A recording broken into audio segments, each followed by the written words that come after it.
In today's video, I'm going to teach you how to add social media links to your Wix website. To get started, open your website in the Wix editor so you can make changes directly on the page. Once you are inside the editor, look over to the left side of the screen and click the Add button, which is where Wix keeps all the elements you can insert into your site. From there, scroll down until you find the social section and click on it. Inside that section, you will see a social bar area with different design templates. Take a moment to choose a style that matches the overall look and feel of your website. This is important because your social icons should feel like a natural part of your branding. Whether your site is clean and minimal, bold and modern, or something more creative. After choosing a design, drag and drop the social bar onto the part of the page where you want it to appear. A lot of people place it in the header or footer, so it stays easy to find.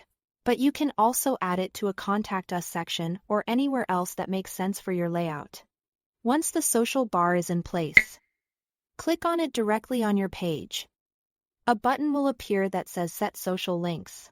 Click that to begin connecting your accounts. You will now be able to select each icon one by one, such as Instagram, Facebook, or YouTube. When you click on an icon, go to the panel on the right side and look for the area that asks what social page this icon links to.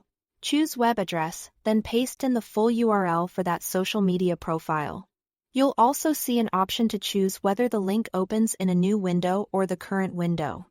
In most cases, opening in a new window is the better choice because it keeps visitors on your website while still letting them view your social profile. After that, click Done at the bottom of the panel. Repeat this same process for each icon in your social bar until all of your links are connected correctly. After your accounts are linked, you can fine-tune the appearance of the bar. Drag the corners to resize the icons or use the settings panel to adjust the spacing between them, so everything looks balanced and polished. Before publishing, preview your site and test every icon. Click each one to make sure it opens the correct profile, and ideally in a new tab. This quick check helps you catch mistakes before visitors do. Once everything looks good and works properly, click the Publish button in the top right corner to make your changes live. Tase all to it. Thanks for watching.